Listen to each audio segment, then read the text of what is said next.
Hey, welcome everybody. It is Young Pro Showcase. Josh Lockhart here, come here every Tuesday and bringing interviews, training content, things that you need to know. And today's no different, and we're going to jump right into it because we have two gentlemen. I think the United States, the map is going to turn on its axis today because both of these gentlemen in the Southwest, powerhouse gentlemen, Marcus Twine. We got Edmond Hunter, top executive, top business builders, top recruiters, you just add some stuff in there, they have it. And today we're going to be talking about why people quit and maybe some things that you can do about it. And I mean, whether like my father was a pastor, there was always people quitting church, had some relationships that quit on me, had some business people quit on me. And I'm sure I could think of a few other things, I don't know if anybody out there has ever started a diet on Monday and you get to like Wednesday and you're like, nope, I'm going to start on Monday. Monday's the day. And you do that for like 6 weeks or maybe your whole entire life. So we quit all kinds of things, but hopefully after this call, right, you can make that hole at the bottom of the bucket a little bit smaller. So appreciate everybody being here, right? As you hop on, I see Miss Brown. Maybe we should start on that, Edmond. What do you say? Miss Brown's on. She's on our YouTube. Hey, Miss Brown. Do you have anything to say about that, Mr. Hunter? I might just, take the high road. You know what I'm saying? Just, when we're talking about pastors, I'm a pastor's son also. Are you really? Are you a PK? Yeah, I'm a PK, and so is Miss Brown. She actually is also. Yeah. As we know, the good book will let you know to do unto others as you would have them do unto you. And so I'm not really going to do her the way she did me last week, when she threw me on the bus, talked about how I didn't answer the phone when she called, and what a great workout partner. Like, I wouldn't do her that way. You know what I mean? So I'm probably not going to do that, especially since I know that she's looking and she's here to support. And so, I'm not going to do her the way that she did me last week. So that's what I have to say about it. All right. Well, hey, I didn't know that, you and I were fellow PKs, so we need to get together on that one. Yeah, we have a prayer session. For sure. So anyway, all right, let's jump into it. So I know that you guys, with the world-class organization that you have built, I was on one of your Zoom calls the other day. It was packed. Was that just a team call? Okay. Yeah, it was a team Zoom. Just a little random Tuesday, no big deal. Right? Messed up. Okay. Yeah. Now, have you guys ever had anybody quit the team? I'm sure it probably hasn't happened. You want to take that one, sir? Yeah. You get used to it over time, but it's natural. It comes with the business, comes with the territory. Mr. Hunter, you quit on me a couple times. couple times. So, okay, well, let's start here. Right? When you first started, okay, I don't know if you had a thought like I did. You got your first handful of people, team members, and you're like, man, we're going to crush it. And then like one of the first ones quit on you. I don't know about you, but I was like, well, and that happened like 2 or 3 more times. I'm like, it seems like they're quitting faster than I can get them on. Like, what's up with this? Did you guys go through that, or is that just me? Yeah, no, for sure. Like, it's so funny because so many times you guys are always like, oh, and he's always so like, seem like I'm, so level and, even kill about, so cool about it. I really feel like I've gotten a lot of that demeanor from Mr. Twine, because when it would just be me and him, like, I was not that way. I was like, bro, every time I bring somebody, they quit. Like, I'm going off. And he like, hey, man, it's all good. We just keep going, right? Like, just some people are going to fall off. Some aren't going to stay, right? And then he's like, here, man, right? You need to listen to this. And he sent me, Jim Rohn, right? Listen to Jim Rohn. It's just like the birds got him, right? Like, and just don't sign up for that class. Mm-hmm. That was one of the main things. Like, I know we're going to talk about what to do to get them back. But that was it. Like, that was it. The personal development, just knowing, like, hey, some people will, some won't. Like, so what? Who's next? That was really his philosophy. Okay, you can't. I love that one. I actually, was talking to a new person, and I had to go Mr. Jim Rohn on him, old school for a minute. So, all right. Well, back to you, oh wise one, Mr. Twine. Come on, it starts with like us going through that process when we get started in the business. It's when I got started at 18 years old, it was all new to me. So when I started having people first quit on me early on, like that hurt. Like it hurt. And I was in college too, so I wasn't used to it. And Mr. Hunter kind of hit it on the nail. It really, the key and what makes it easy now is the personal development, right? The Jim Rohn was the thing that kind of tipped me off, where it's like, hey, this is going to happen. The birds are going to get some, right? As he alluded to. And over time, it ends up getting easier. So as we continue to grow, the process gets easy. And so that's for me. Even today, we still have people quit left and right. And I know we'll probably talk about some reasons on why people quit. But it just comes with the territory. And then you think about, and I think Mr. Corey Muhammad, he really he shedded some light on me in really how it doesn't just happen at Eagle Shield. It happens everywhere. Like I just had an employee quit at my job like 2 months ago, right? Just went AWOL. Like she just stopped coming to work. Like I don't know what happened. So, and so it happens everywhere. People quit basketball teams, people quit football teams, people quit pretty much everything. So when you understand that idea, it makes it a whole lot easier. And you mix that in with personal development. So you just made me think of something. I remember like high school and college sports, wrestling was my sport, and wrestling, like the practices are not fun. You literally just get beat up. They invite people in to beat you up. That's essentially what's happening. And, it's really tough. You're throwing up a lot. It's ridiculous. So people would go through all the practices, and they would literally just not show up for the first match. Like you did all of the hard stuff, and now it's time to actually do the sport. And they're like, nope, not for me. And it's like, wouldn't you do that after like the first couple of practices? But they like wait until the weirdest times to actually quit. So I don't know.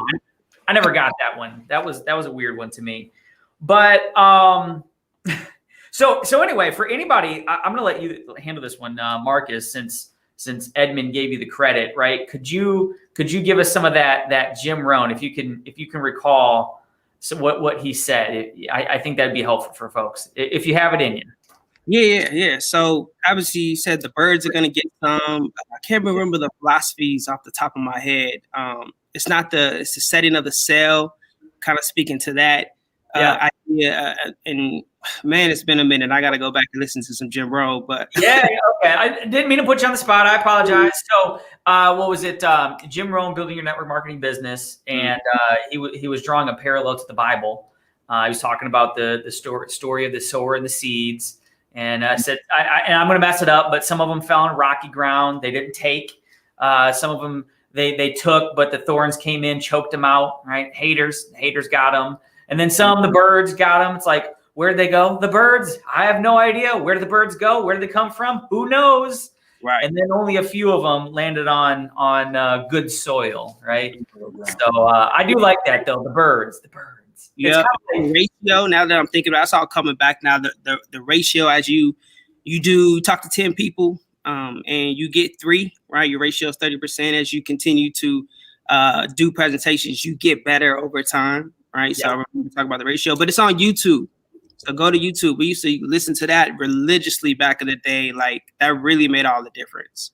So let's talk about the reasons, and let's kind of break people down into like different groups, and I'll kind of explain what I mean. But so let's start with when people, because I think it's different if like a brand new person decides to quit, right? Those reasons are probably different from a top person, somebody who's had some success. Maybe they've been around for a period of time and they've started to kind of get on their own. I think the reasons are probably different. And maybe they're not, we'll find out, but let's start with brand new people, and the only thing I would start with is I think, we say, well, new people quit all the time. And I would say, well, they don't necessarily quit. They just never got started, right? They signed something, but they actually never started, right? The employee, we said you're hired, but they never showed up for the first day of work, right? So I think that could be, call it, buyer's remorse, so to speak. That could be all. I think one thing, and then I'll let you guys throw in if you have anything to say about this. One thing that I think maybe we could do better, we'll save like the what to do about it here later on. But I know for me, when I started, I didn't like the path wasn't clear of what I was supposed to do next. It was like, I saw everything. Okay, here's what's going on. Boom, boom, boom. And then it was like, okay, you want to get started? And I was like, sure. And then I did that. And then at the point in time, like I didn't really know what the path was. I didn't know what step 1 or 2 or 3 really was.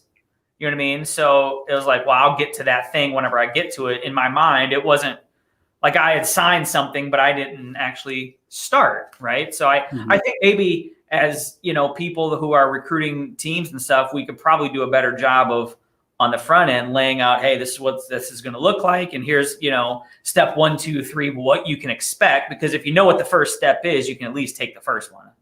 That's right. all I would say. I don't know if you guys have anything to add to that part of it. Yeah, painting the vision, man. You just kind of hit it on the nail. How many times have you had a new associate that gets started, and they have fast success? Like they hit manager in like a few weeks, and then after that, they literally just stop. Right? We had that happen a couple times over the past few months, and what I've learned in that experience is just doing a better job of continuing to paint that vision, right? That long-term vision compared to short-term. So, yeah. What I've learned is. Oh, I thought somebody else was up in. Yeah. I was like, keep going, man. Keep going. I was on the edge. Sorry. I don't know what happened there. Yeah, it's good stuff. That's good. Yeah, I like that because I think for sure sometimes we're not getting people actually started the right way. And that goes with sometimes ourselves not really knowing what that process is supposed to look like, right? Like what is actually getting somebody started right? You know what I mean? And so if you don't really know, hey, this is what we do. I remember, man, this is crazy bringing this up because Mr. Twine, I know you're going to like really, remember these conversations, but this is probably May and June of 2020. We said we need to find our identity as a team, right? Remember that? We need to find our identity as a team. And what we meant by it was like, as a team, our team should know, hey, this is what we do. Like, this is what we do. When I get a new recruit, I immediately do this, whatever that thing is. Like your team has an identity. Like I can tell you right now, like Martin, when they get new recruits, they do a Zoom like that day or tomorrow. Like right. You're not doing a Zoom the day you signed up. You're doing one tomorrow. Right. Because people have employee mindsets and we give them so much leeway to say, hey, so when would you like to do your private Zoom? Right. Like, how are they supposed to know? They don't know. But if you have an identity that says, hey, look, this is what we do. And the employee in them says, thank you, give me direction. Tell me what we do next. Right? What am I supposed to do next? And you say, hey, we're doing a Zoom for you either tonight or tomorrow morning. What works best for you? And they say, oh, okay, how about tomorrow morning? Okay, so then your next step is you're going to start your part 1 of your fast start training. Let's get that out of the way so we can lay the foundation so we can start, inviting people for an identity. That's what gets people started the right way. And when you don't have that, sometimes people just never get started right, never get started in the first place. And then so when they quit, yeah, we think that they quit, but really they just never got started. Now you just said something really, really good. I don't know if anybody caught it. You said, this is what we do. Right. Right. So if I'm getting Edmond started, I'm not like, hey, Edmond, this is what you're going to need to do, or this is what I did. You know what I mean? Because then people go, well, what do when they not having success, they'll say stuff like, well, how long did it take you? Or how much money did it make when you started? And like all this weird, and it doesn't, it's like, that's an arbitrary question. It's like, I got started a decade ago. Like we didn't have Zoom back then. It doesn't matter. You know what I mean? We say, hey, this is what we do. And if they say anything like, are you sure? Or I don't know, you're like, well, hey, listen, I mean, I'm just saying all the people that made millions of dollars, that's what we are, we, them. So I'm just telling you what they did. So if you want to do that, great. If not, then hey, you don't have to be a part of the we either. So right, yeah, we can try it your way. Yeah, I like that. I like that. Anything that you would add, Marcus? Yeah, man. You know, it's funny as you're talking to. I remember even in 2017 when we were running ED for the first time, and literally we were doing Zooms like every day, and we were getting large groups of people to come out because that was the expectation that was set every single day. This is what we do. So we need to go make some shirts, man. Go ahead and hashtag. Yeah, that's what we do. This is what we do. This is what we do. Trip. It's a trip. Like, and when we think about the lack of barriers now compared to, you know, then like we weren't doing Zooms, we were doing PBRs, you know what I mean? Private business receptions. And when you got 20 people showing up to a private business reception every day, sometimes multiple times a day, like how can we not do that with Zoom? You know? Right. So, what is the saying? What's easy to do is easy not to do. So let me, that was awesome. So let me ask you this. So, okay. So somebody gets started, like you mentioned, you know, you had a couple people that hit a few promotions and then they fizzled out or whatever happened to them. Mm-hmm. Have you guys ever struggled with that part, right? Okay. We did the Zoom, they got started, they had success. And then it's like getting people to fall into the rhythm of the, you know, you kind of touched on it. What we'd say a DMO, daily method of operation, what you need to be doing every day. Do you guys, have you ever felt like you struggled with that transition? I know I have. Yeah. It's like, great. We can get people started out of the gate, but like we can't round first base. Yeah. Wow. Yeah. It's all the time, even today. I think it comes with the territory. And I think one of the keys that's really, like, I'm still learning this even today, so I'm nowhere near perfect, but that relationship building is going to be all the glue, right, which keeps it together. Because even when, if you, like, you guys have this happen before, where you get somebody started, you get somebody super excited, you schedule the Zoom, they tell you, yeah, I got like 20 people coming on the Zoom, and then when you get on the Zoom, zero, right? Very discouraging. And so now it's trying to build that momentum back up. But when you do the build the relationship in the game plan, where you get to learn about the person early on, that's what really kind of helps them keep connected, right? As you're working to connect people to the system, right? Which is one of the things that it helps, right? The relationship, and you're connecting people to the system, right? Which takes time for everybody, right? Mr. Hunter, myself, right? It took me a while for me to realize, hey, there is a system in place. I remember Mr. Hunter was so adamant about three-way phone calls. I am not doing anything else until I get somebody on a three-way phone call, because he finally learned the system. Like, it was an amazing experience. So let's talk about this balance, right? So you're talking about, you know, building relationship, and I'm the type of person I always like to, like, what's the practicality of that? It's like one thing to say build relationships, and I'm over here is like, well, what does that mean? Does that mean I call somebody every day and go, what are you doing? What are you doing? What are you doing? Or, like, you know, what does that actually look like? And here's the spin I want to put on it. So, you know, you guys are, you know, recruiting lots of people. You're building your team.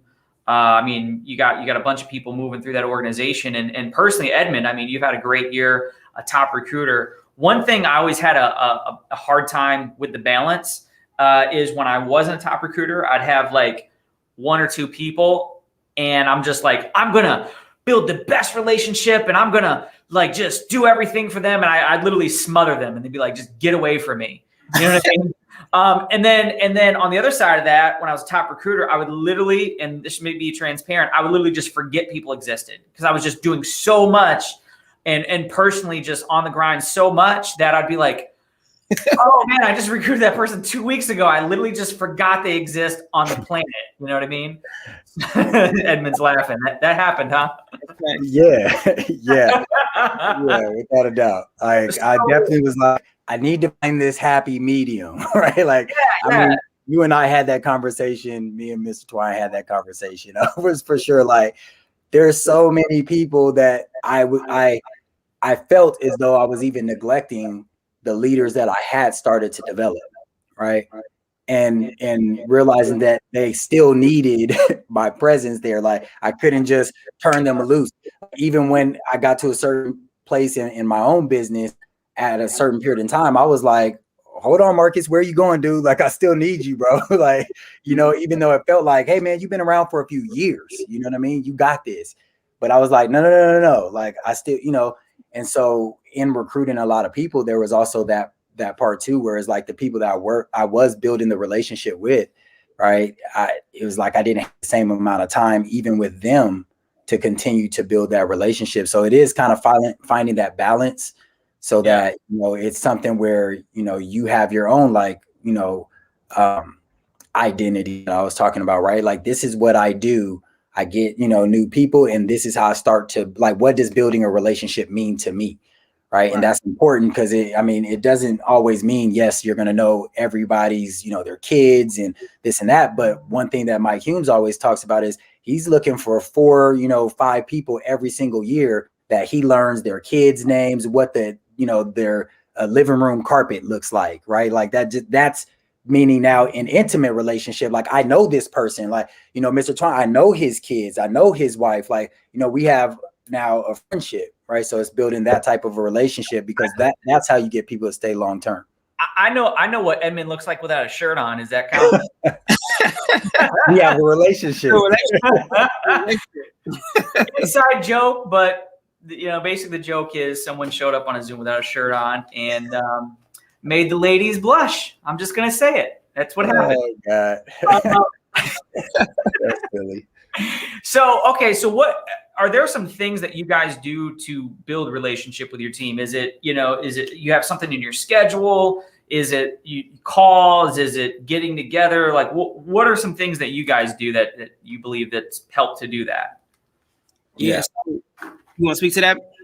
Yeah, I mean, 2 things I'll say real quickly. One is culture building within, like, you know, one group platform. So we have a WhatsApp where we're celebrating everything, right? Doesn't matter what it is. Hey, so-and-so just did their first 3-way call. Like, celebrate them. That encourages people and creates culture. It creates relationship. It connects people, right? Because now they're building relationships with other people outside of you.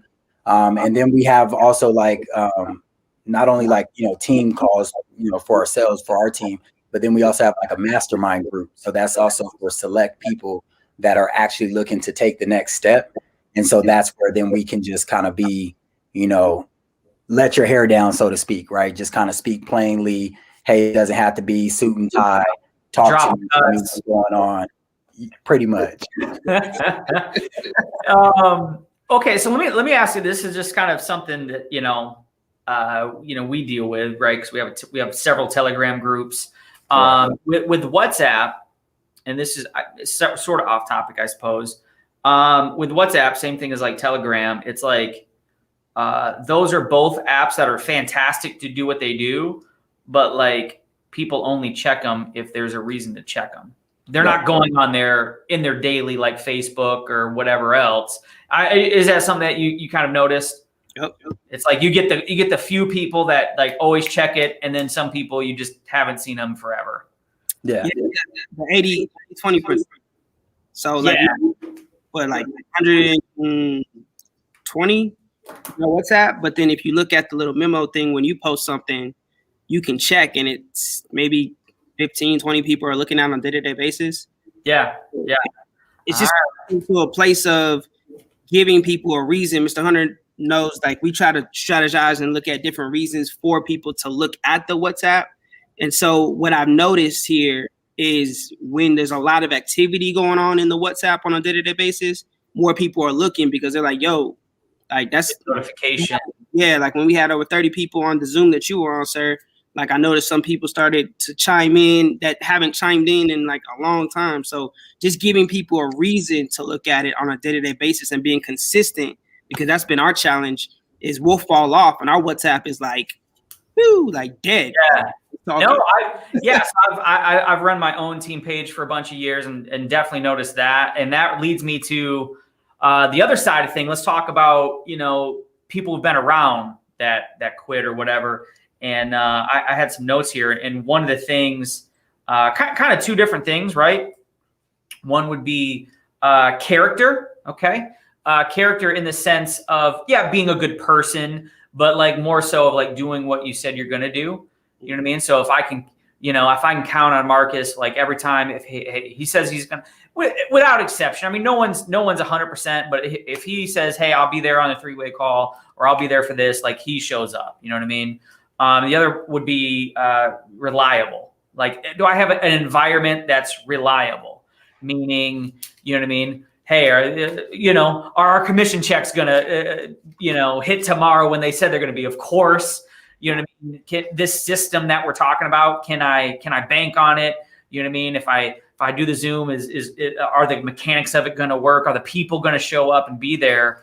And you just kind of made me think of that, because it's like, and I've done it too. It's like you're running the platform, but maybe you have a week or 2 weeks where you lull in posting, or you lull in promotion, and the momentum dies. And it's like, as the leaders, right, we're thinking about it all the time. You know what I mean? Even when you're not posting, you're doing all the other stuff. You're spinning the plates, and you're like, oh crap, I forgot to post on the WhatsApp. And that 1 week, right, we haven't dropped in our mind even 1%, but the person out there who maybe is manager, senior manager, maybe they're making $500, $1,000 a month, whatever the case may be. They're like, oh, I guess we're not using WhatsApp anymore. I haven't seen anything for a week. And they'll say stuff like, well, I haven't heard from you for a long time. You're like, I talked to you last Tuesday. Like, you couldn't go a week? They're like, no, it's been like 3 months. Has that ever happened to you? Yeah. Yeah. Edmond has a look like that just happened. I'm smiling, laughing, because it's so true, right? Like, and all a part of it. It's a part of leadership and growth. There's a lot to it, right? Like, a lot keeping people engaged. That's a part of momentum. Like, it takes to build momentum. It's easy to lose it. You know what I mean? And so that's one of the things, and what I know that Mr. Twine and I have found to work to a degree, especially, is giving people a job, so to speak, or like an assignment. You know what I mean? Some people are like, hey, you do such an amazing job of posting first thing in the morning, right, with the scripture or with something positive, and just really encouraging them in that role. And they're like, yeah, I do a good job with that, right? So then now you can kind of count on them for posting that. But you got to continue to celebrate them for it, because if you don't, then they'll stop doing it, because they were doing it for the praise, right? They were doing it because you acknowledged them, right? And letting them know feedback. Man, I just spoke to so-and-so, and they were so encouraged by what it is that you post. Thank you, right? So, but because you're spinning a lot of plates, that's a job in and of itself, right? But when you get it, right, like, and that's what's so cool about building, is when you get it and someone embraces that role, and you no longer have to, check in with them to make sure that they're doing it, then they got it, right? And then it's starting to run without you. And that's really what I think everyone's goal is here, right? Is to create that type of leverage for themselves in this business. Yeah, no, absolutely. Absolutely. I'd toss one more thing in there, right? So, whether it's a WhatsApp, posting, maybe it's this podcast, right? Right. One thing that, everybody's guilty of, certainly myself, and I see more other people I've seen do it much, much more. They're just always have new ideas. They're always flip-flopping to the next thing. And there's probably some balance in there, right? Where it's like, they're like, oh, hey, there's this new twist. There's this new, we're going to do Facebook. We're going to, whatever the thing is. And it's like, well, what happened to the thing, last month? What about that? That seemed to be working pretty well, right? I think it was Gary Vee had a pretty good, when he was talking about which social media platform you should be on. It's like the one that you can take care of. You know what I mean? So maybe that has some stuff in there too, right? Some, flip-flopping back and forth. But has there been a time that you had somebody that was, you would call a leader on the team, that was winning and then quit, right? In the midst of what seemed like their winning season? Yeah, those are always the hardest. And I think about like Mr. Self having millionaire club members quit. Like, I guess, and I'll wait for that day. And but yeah, I can only imagine. No, sir. In reality, is it may or may not happen. Is you don't want it to happen. You do what you can do, but it's I think about sometimes I have to question like why, right? Like what would be the reason? And it's just one of those things where like when I was in college, I had a gentleman who hit director. He hit it very fast. He was having a lot of success, and just over time, he decided to quit. And that was like my first major person that like in my organization that was killing it, was with us for about a year's time span, built a large organization, and he dropped off. And we still have a relationship to this day, but he's not doing anything. But again, it comes with the game, it comes with the territory. And going back to the original personal development, that's going to be all glue, right, to keep together. Because when you get to that place, yes, it's going to sting a little bit, but again, it just comes with the process, right? So thinking back to that, right? What do you think? Like, because I've certainly had plenty of those experiences, and at the time, like I was thinking, I had this gentleman who was hit executive director in 4 months, was crushing it. Would have been a top recruiter that year. Certainly was on pace, and he fizzled out. Same type of thing. He didn't like cancel or anything like that, but like for sure nothing. And at the time, I remember thinking, man, like something about this business isn't right. I'm not saying it's sketchy, but it's not like solid, and I don't know why. But of course, looking back on it, I've been able to kind of pull some things from that. So in that experience, Marcus, was there some things looking back, you're like, well, maybe this could have been different. Maybe I could communicate that, or they thought this, or anything that you could pull from that to share? Yeah. So it for me, I put a lot of pressure on myself when it happened because I blame myself.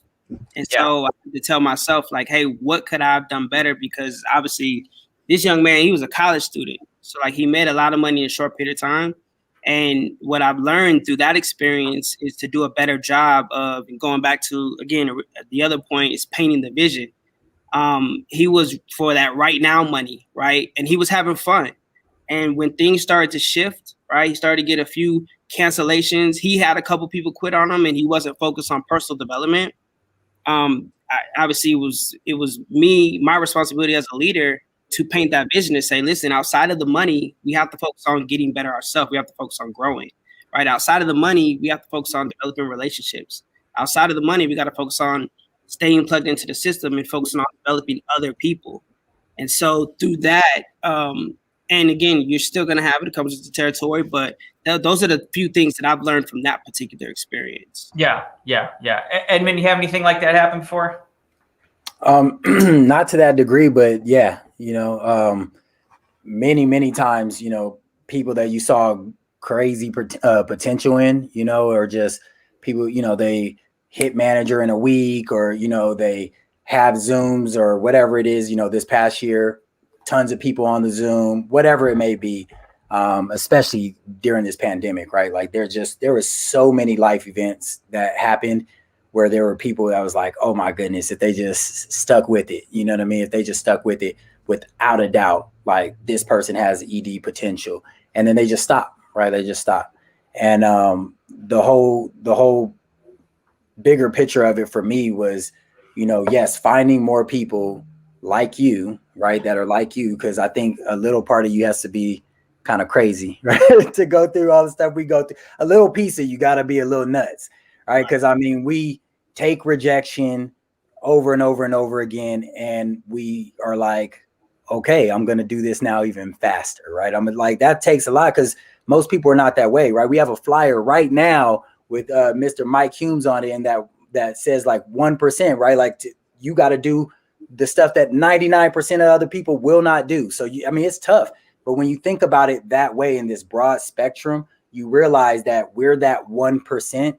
And so even when we bring people in, they still may not be a part of that 1%. They were just some that joined that had some success, but it's going to take a while. You're going to have to sift through that 99% of people to then find that 1% that are, crazy enough to stick with it. and get through all of the stuff, you know, that it takes in order to start having the type of success that they want with this business. Absolutely. Yeah, absolutely. Absolutely. Yeah. And I guess for myself in that situation, looking back, I mean, I don't know that I can really believe that person would have gone on to have long-term sustained success, because they were a very influential person, and were relying on that influence to build their business. And that's great. But when the influence runs out, then what? Right. And so I think it probably the thing that I would have done differently is I would have just had them do more on their own earlier, right? Instead of they were kind of relying on me to build their business. And like at some point you're like, whoa, I got a whole other business. I got a family. You know what I mean? I do need to sleep a little bit. You know, you have to do this on your own. So I definitely I would have made that shift much earlier. So let's get into as we're kind of rounding third base here on the podcast here. Let's get into some things that, you know, some takeaways people can maybe implement to do better. Before we do, for everybody watching, if you want to kind of plug into everything that we're doing here with the young pros, with these gentlemen, you can go to youngproconnect.com, youngproconnect.com. There's a little video there, kind of tour you around the website and plug in all the different things that we have going on, our YouTube, our Instagram, the events, the trainings. There's a little form at the bottom if you want to be on our list, the first to know list. Anytime we come out with a new event, a piece of swag, or, you know, pictures with Edmond with a shirt off, you'll be the first to know if you put your name in the list. There's a calendar coming out. It's a calendar. Well, Mark is like, I call December. 12 months. Wow. Yeah, there's going to be a Young Pro OnlyFans. Hey, let's go. No, that was just the next wave. You gotta leave this.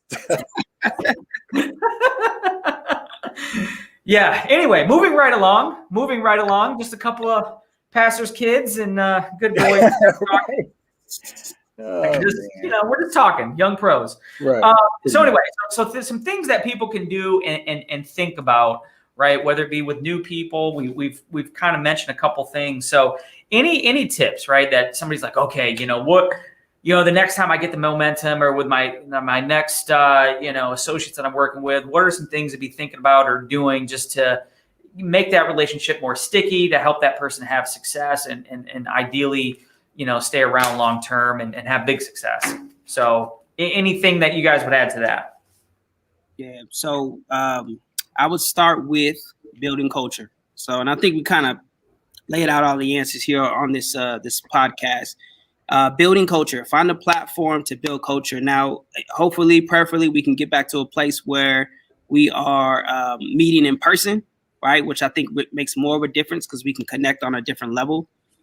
But right now, we got to get creative, right? So one of the things we learned, as we alluded to earlier, was the WhatsApp, right? So that was our creative space. And then just really building culture within a team. So Mr. Hunter has some amazing leaders on his team. Tiana, Misty, right? Alicia, Eric. I shouldn't have started naming names because now I got to go through the whole list.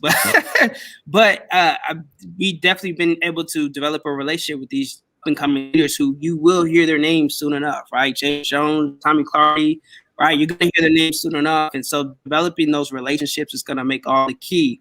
It's hard to quit a family, right? It's hard to quit a family. Even when you're not producing, we don't want to make that person feel like they're not worthy of being a part of the family because they're not doing a membership here or there. So the same energy that we give to Mr. Hunter, who's doing 30 memberships a month, is the same energy we'll give to a newer associate who maybe is having a hard time getting that first membership. And so that all plays into the culture building piece, right? And so building culture, developing that sense of family and community. And when you do that, it makes it really, really challenging to quit a family. So yeah, no, I like that. I appreciate that. And Minnie, would you throw anything in there? Can you say the question again? I got really into what he was saying. Right. Yeah, just any tips that you would give somebody, you know, to help them just keep their team going a little bit longer, keep that new person whoever that is, maybe it's the top person, maybe they have a couple core people, right? Right. What are some things to think about and continue to do, right? To keep things moving forward and, obviously keep building the empire. Okay. Right? And that's exactly what I was going to add, right? Is keep building the empire. Like sometimes like we focus too much on the one or two that we have. And that kind of goes back to the Jim Rohn, right? Like the point of the story was the sower kept sowing. You know what I mean? You have to keep sowing because you got to stay here. Okay, what we call it here is staying in phase one, right? Like you got to keep recruiting, you got to keep prospecting so that you keep building the empire. Because if you only focus on the one or two, like, and you're not continuing to grow and develop, right? Mr. Twine says it all the time, right? Just like the law of the lid, like you're going to cap how much they can grow anyway. And so now that's the difference between growth and momentum is, you've got these 2 or 3 people and now they know how to hit performance club. And so you guys grow because they add more memberships, but you never really get into momentum, which is where you find multiplication, where it starts to grow away from you. And that's what it is that we're looking for. So, as you have, a team and you want to keep them going, yes, create the culture, right? So that now it's not completely dependent upon you. They're tied into way more than just you, right? It's like Mr. Twine said, it's hard to quit a family when they're connected to other people. It's like one of my, the up and coming leaders I don't even like to say that, right? But she's on my team, Miss Tiana Brown. She said it because we did a 3-way phone call, welcome call with 2 other leaders, Miss Jocelyn Brown and Miss Angie Correa. In her first almost 45 days, is about 30 days, first 30 days, she hadn't really done much. And she started to feel like she couldn't continue to do Legal Shield because she was just too busy. She's in corporate America, she's got a kid, she's, doing like track with the kids, like coaching the track team. She's got another business. She was like, man, maybe I bit off more than I could chew. But then she started thinking about the 2 other women with similar backgrounds to her. And she said, man, if I was to quit, they're going to now know Mr. Hunter's going to tell them that I quit. And I don't want them to know that I quit. That's because it was hard to quit on a family, on people, right? So as you do that, but if I sat there and only focused on her for those 30 days that she hadn't done anything, because I see her potential, the fact that, man, I'm like, I know she could kill it. She's got influence, right? She's a rock star. I would miss out on all the other people that I also recruited that month and the following month, because I was no longer building my empire because I was so worried about, hey, I've got these couple of people, I just need to work with them. No, I need to connect them to the bigger picture and understand that our system is going to do what it's supposed to do if they plug into it. And now I can continue to progress, right? Move and to bring more people on, which I was actually able to place more people on her team, where she was like, oh my God, this is so amazing. And now she's just straight out killing it, right? Killing it. That's awesome. And I would throw one more thing on top of that, right? Mm-hmm. Continuing to build the empire is, for all the reasons that you just said, but also for the people that, you're leading. Yep. If they don't see you growing, it's like, well, if Edmond can't do it, I for sure can't do it. Yep. Right. Yep. And I heard a story. Mr. Martavius Hillman was sharing with us about Alistair Edwards. There's a person on their team right now that's doing really, really well that either knew Alistair or was in the business years ago. Right. And when he was only making $100,000, she's like, now he's making 300. Like, had I hung with him back then, where would I be? Right.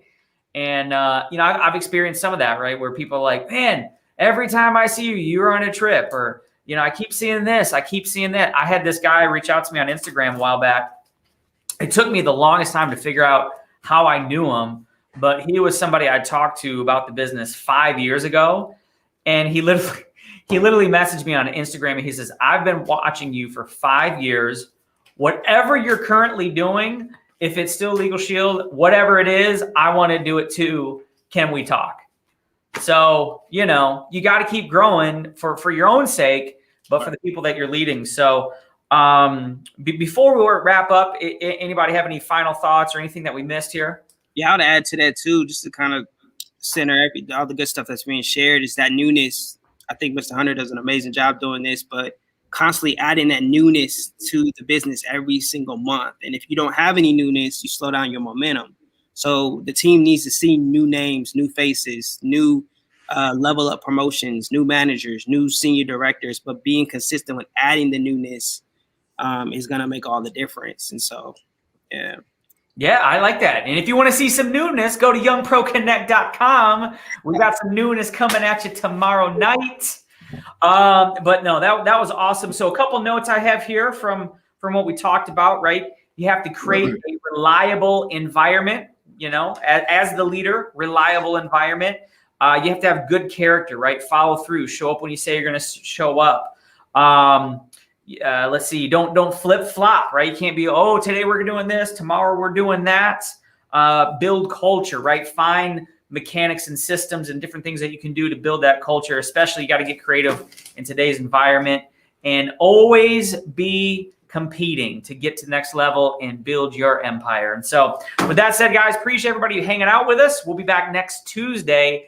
And later on this month, we have a super special guest, something that we've never done here on the Young Pro Showcase. So stay tuned for that. And the best way to do that is go to youngproconnect.com. Gentlemen, appreciate you guys. I'll talk to you later.